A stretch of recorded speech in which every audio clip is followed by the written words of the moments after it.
I believe connectivity is a human right. I felt that this is a great opportunity to really build and enable a country like Saudi Arabia that has an incredible potential and capability to really build a digital champion and a digital hub for the region. This is the first time I landed in a place where I feel I'm home. Ladies and gentlemen, please welcome Humain's Tareq Amin.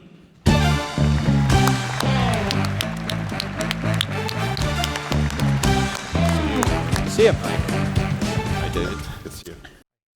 So, I've been spending a lot more time in the Middle East, in the region. It's changing so dramatically year after year. And I announced on the podcast 2 weeks ago, I'll be doing Founder University in Riyadh on November 3rd, 4th, and 5th.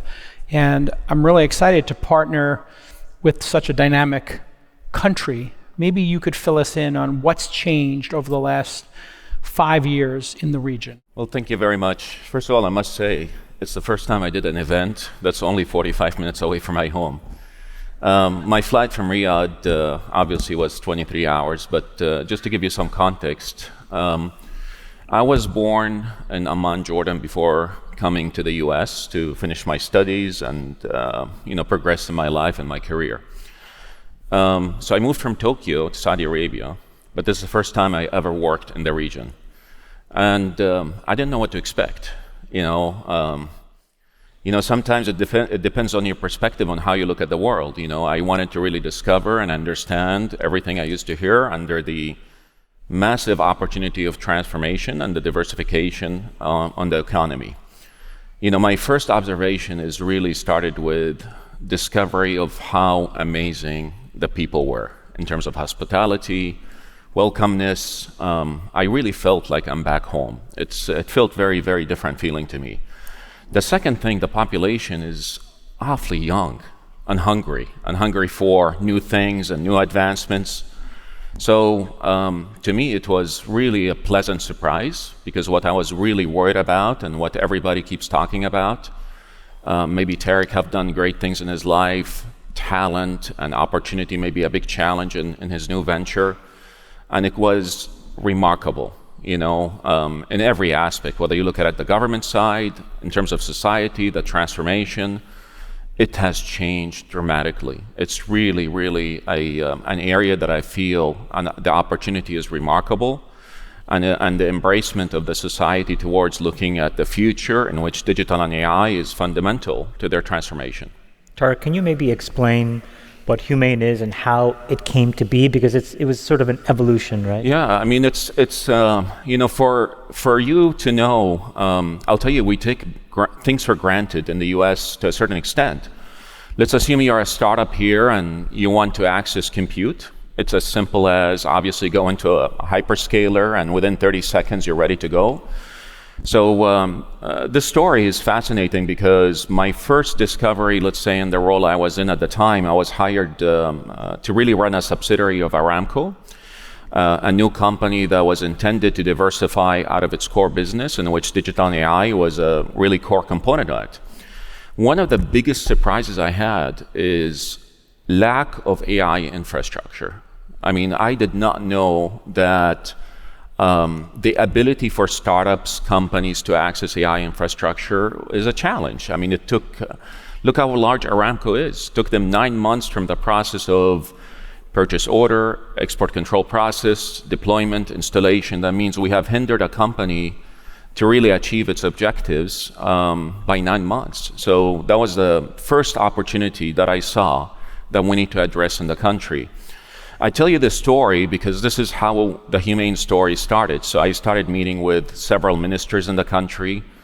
I told them I see nothing but opportunity. I see something that the country could really do and participate at a global space. I think we have an abundance of land, an abundance of power, amazing connectivity, and an opportunity to really participate in the digital infrastructure. So last year, during my birthday, I get a call, and it was like really a strange number. So I answered it. It says, it was from the Royal Court, and it said, His Royal Highness wants to meet with you. I said, okay, what did I do? It was so anyway, we all came in. I said, what's the topic? The topic was AI brainstorming. And this was the first time I had the opportunity to meet His Royal Highness and Mohammed bin Salman. yeah. And let me tell you, it was not about brainstorming. It was about really addressing what the country needs to do to accelerate, to address some of the fragmentation that exists. And the idea and the concept of Humain is, in order for us to really accelerate our development, let us now bring public and private entity, combines and take AI investments, projects, initiatives, and put them under one umbrella company that is really focused on the entire AI total value chain.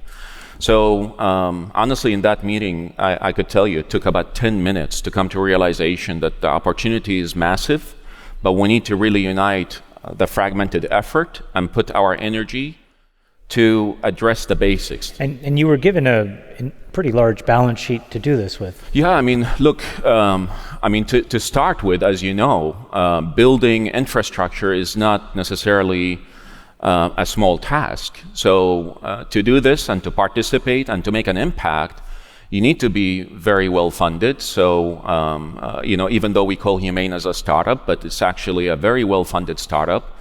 Between our data center segment, our models team, applications, and also our ventures that we will soon have in the United States is a very well-funded company that I'm feeling really comfortable about the opportunities that we could capture between capital, people, talent, and the partnerships. So should we think about this as we live in a world, as you said, when you're back home here in the US, there's AWS, there's GCP, there's Azure. It's just simple, straightforward, but the rest of the world, a little bit more complicated. Do you see Humain being that competitive alternative for the rest of the world? Is that how it starts, or? Well, I think look at it. In certain areas, we partner really well, and all of them are colleagues and friends. I mean, I've known the CEOs of these companies really well through my tenure in Japan and India. But I will tell you, I think many companies do not see the Middle East the way I see it today. And they don't understand the requirements and the needs of what we have to do to build the depth and the talent. So I see in certain areas great partnerships. And in certain other areas, I think that we will be a compelling alternative, but it doesn't mean that we don't partner. So, certainly when you see now the partnerships that we announced with the likes of AWS and Google, clearly, I want to see the companies invest in addressing the lack of infrastructure that I saw. So a portion of what we do today will be built on things with our own technology, and a portion will be done also with partnerships with the hyperscalers. And give us the lay of the land from the foundational model side. The OpenAIs, the Anthropics, the Groks. Yeah. How is that moving? How do you work with them? How do you make sure that everybody can get access to the latest models? So a couple of things we have done, and look, for people in this audience that have participated in the build of foundation model, it's not trivial and it's not easy. One of the acquisitions that has happened in Humain, and this is where I was really, really surprised to see the depth of science team I have today in Humain. I mean, this is the first comment I get in my social post to say, yes, you have capital, but there's no people, no talent. So we ended up building a foundation model. And I'll tell you the reason we did this. We built it from the scratch. It was not distilled of any open source tool. Well, for two reasons. I just wanted to see, let's venture into this to understand the depth and the capability of the organization. Second thing, when it comes to culture, language, and biases, I felt that it's important for us to really participate in this arena.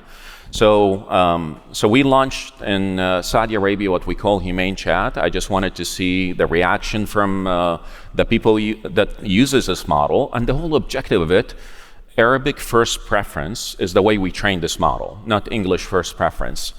And sorry, just on that, you see huge differences in how the foundational models process and digest data? I think for us, and any model that is used today, quality of data is always much better than, I think, just feeding it quantity of data. Our model today has a proprietary set of data in Arabic language that you cannot find on the public internet. So we had a proprietary data set that was important. And obviously within the Arabic language, the government today uses all its correspondence, transactions, translations is in Arabic. So the preference of training first in Arabic is very different than you starting in English and then you add to it the Arabic components. So we built that, we launched it. It actually now became the #1 app in the App Store in the country.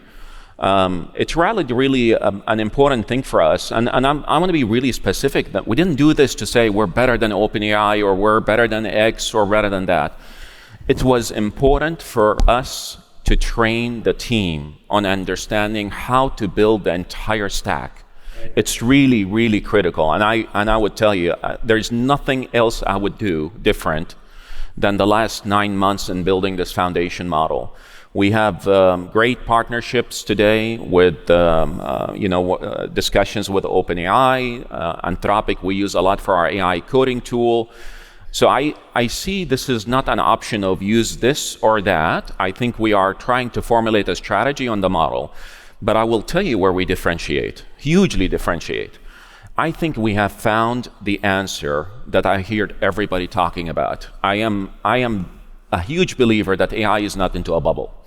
And the reason I believe in this, I think we are one of the few companies that have found true value realization. And this is really a mind-blowing story. When I took on the CEO role for Humain, so I had an option to say, how do you run a large enterprise? Do you run it the same old way where you have legacy systems in play? You have hundreds of IT tools that do the job for finance, legal, HR, cybersecurity, or you do something different? What we have differentiated on, while I'm excited about the model, is what we build on top of the model. So we will launch in October this year a platform we call Humain One. It is truly the AI operating system for the enterprise. Imagine the era, I believe Windows was invented in 1981. We all got taught that you use icons on the desktop. If you want to take a vacation, you go to SuccessFactors or other HR tool. If you want finance, go to Oracle, SAP. If you want something else, there's another tool, another application, another icon. Well, now we change this enterprise world. We're really intent-driven system, multi-agent orchestration system, and its impact is unreal.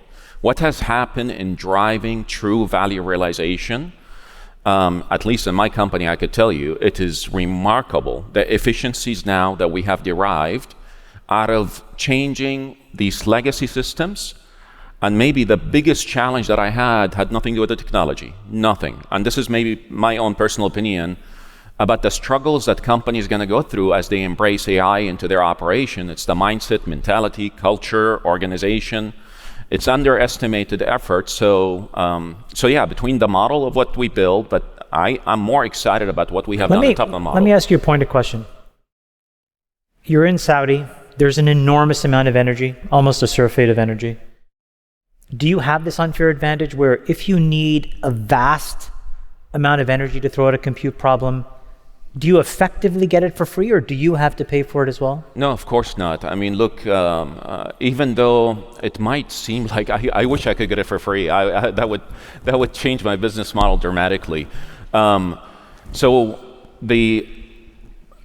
I took this role, I think one of the key things I said, look, what can we really compete and what can we do to offer to the world something that the world desperately needs today?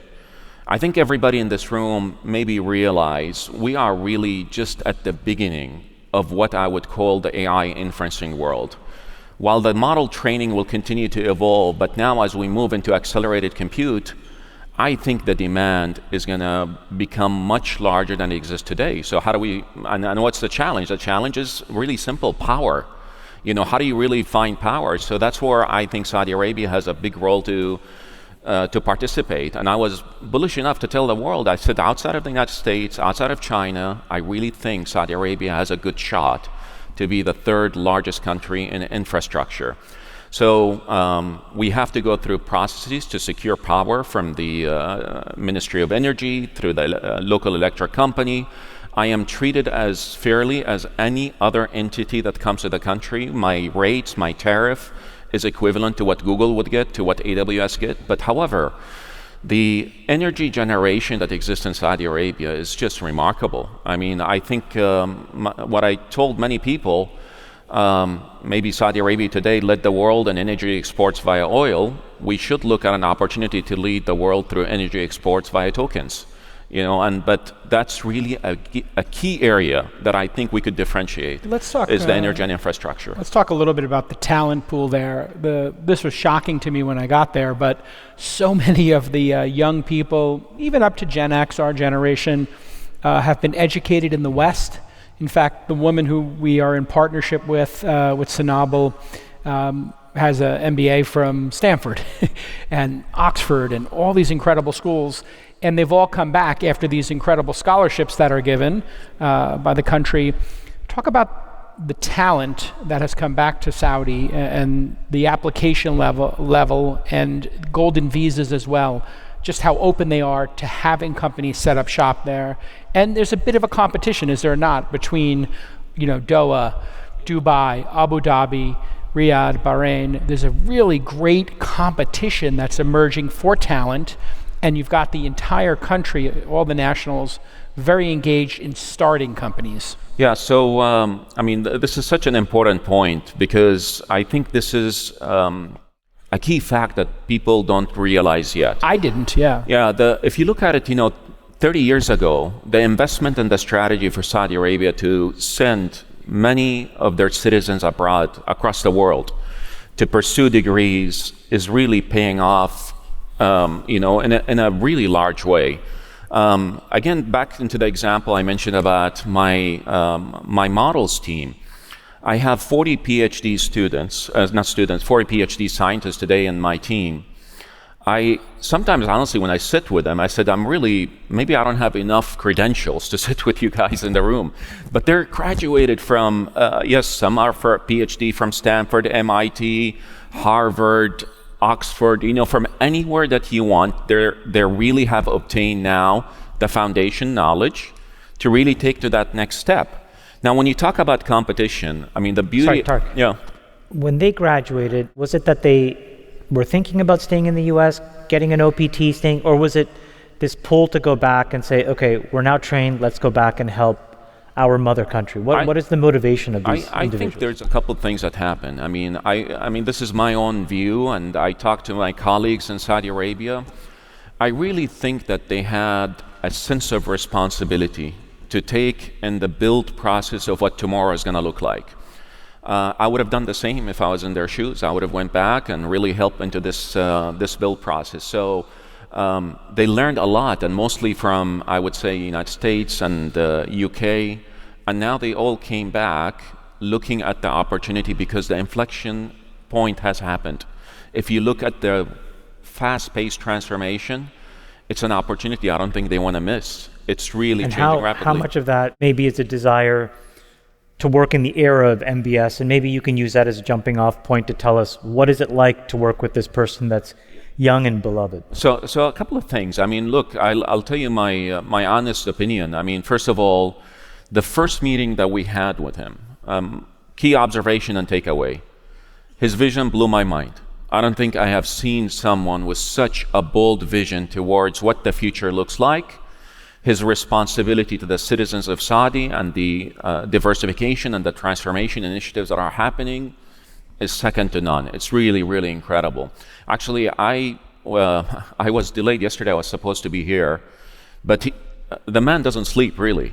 He's on all the time, thinking about initiatives that needs to be done and fast tracking them. So everybody now is really rallied. If you go into Saudi Arabia today, one thing that is surprising, you take a taxi cab or you go to a hotel or you talk to a government official, everybody is intertwined with the Vision 2030 mission. Everybody. So this is something that rallied the society around an idea, and the idea has incredible merits, especially, I would tell you. And is it both the old and the young? What I'm seeing now across the board, even when I talk to the older generation or the younger generation, this mentality shift transformation has happened. Now, I'm not representing everybody. I'm telling you the segments I'm interacting with. I see nothing but optimism. But you guys know very well better than This me. is such a key point. Yeah. That was what I took away from when I started spending time there. Over 3 years, I saw the change. Every year, the enthusiasm level reminded me of New York and San Francisco in the 90s, early 2000s. The opportunity to build anything, the culture was on fire. You've got movies and cinemas coming back and all this great stuff happening. And they're so engaged and they want to learn how to build businesses. And they've got this real, the 2030 mark has inspired everybody to think, well, what's possible? We have this incredible energy business, sure. But as they explained it to me, we can take that energy business and over the next 5, 10, 20 years, we can transform this entire region and be a global leader. And it's really inspiring. And to add to your point, look back into your question about competition. This is really interesting. See, there's a lot I have learned, and I owe a lot for what I learned in the US, quite a bit, a lot. I learned innovation here. When I moved to India, I learned scale. When I moved to Japan, I learned precision and quality. You come to Saudi Arabia, and I'm learning optimism and vision, truly. And Hopeful. I find it to be really remarkable. I mean, I'm living there almost full time, and what I have done, if you come to Humain office today, in my opinion, it is no different than a Silicon Valley office. Not at all, yeah. So I encourage you, come visit, see how Humain, from the basics of the basics, how the building layout is, how the open office design is, to remove barriers and thoughts, mentalities. And I want now, really, my team has to become product creator, not just a reseller. So that's very important. Tareq, as you are building your infrastructure, there's supply chain and strategic partnerships and relationships that I'm sure emerge here in the United States, but also in China. And Saudi Arabia seems to be in this really kind of interesting position as a large energy supplier, as a large partner in capital and now in building, that could create tension between the global rivalry between the US and China. How do you think about managing each of those two markets and how you establish relationships and where do you align yourself? So if you see how Humain was launched, and I wish I could take a small credit for this, but I've asked for one thing before President Trump came to visit Saudi Arabia. We should, please launch the company 3 p.m. before, because we wanted to ensure that the alignment that we're going after really where the innovation is, the talent that exists, the infrastructure that exists. And let's be really realistic and truthful. Today, the US is leading, especially on the semiconductor side, and we don't want to miss this opportunity. So if you see our partnership that we have done with AMD, with a startup called Grok, NVIDIA, Qualcomm, it shows you clearly our commitment to this relationship and partnership, and it's really deep. Not only on the silicon side, but the same thing you're going to hear very soon on the AI and the software application. And that's why Humain to succeed really needs deeper engagement, relationship. I spend a lot of time with startups in the US, and and as long as, to be very honest with you, the hope and the optimism I have, and David and the team has been doing really a great job with this, is our ability to say, we understand very, very well the concerns that one might have. But if you see about my partners that we have selected, from software layer in the cloud to manage tenant management, to the security on the data center, to make sure that these servers are secured, we will do everything that is required with the optimism that Humain will be thought through as a trusted supplier for the US. David Sachs, how important is the American and the kingdom's relationship globally and for humanity in terms of the president's agenda and his prioritization? Well, it's been a critical relationship for the U.S. and for Saudi Arabia since, I think, 1945, if not before, when the founder of Saudi Arabia, the King Ibn Saud, met with our president, our king, so to speak, FDR, on a battleship, and they hammered out the foundation of the modern world, which is the U.S. would provide security for the region in exchange for the steady flow of crude. And that was, I think FDR did that on his way back from Yalta. And people don't know as much about that as they do the Yalta meeting, but that was a very important understanding. And then the relationships evolved over the last 80 years. But what I can tell you, I went with the president on the trip in May to the Middle East, and Number one, like you said, the business culture in Saudi Arabia is very Americanized. Many of the Saudi elite have studied in the US. Second, they want to have a good relationship and a partnership with the United States. There's nothing competitive at all about that relationship. And third, when it comes to high tech and AI, they want to be part of our technology ecosystem. When I got back to Washington, I was really surprised at how controversial it was that we wanted to do business with the Gulf states and Saudi Arabia in particular. The way I see it is very simple. Saudi Arabia is going to have data centers, of course. Every sovereign country that can afford them is going to have data centers. Is that going to be American technology or Chinese technology? It's basically going to be our companies, or it's going to be Huawei. It's binary. It's binary. And why would we want to push any country into the arms of Huawei? Especially when their preference is to work with America. Well, I think Exactly. it's especially for two reasons. One is the proximity that that region has to 4 billion people. Yes. Because if you think about building data centers, ultimately inferences, there's a certain window of time and you have to be under several hundred milliseconds. But if you do that and you draw that radius, you're counting half the world's population.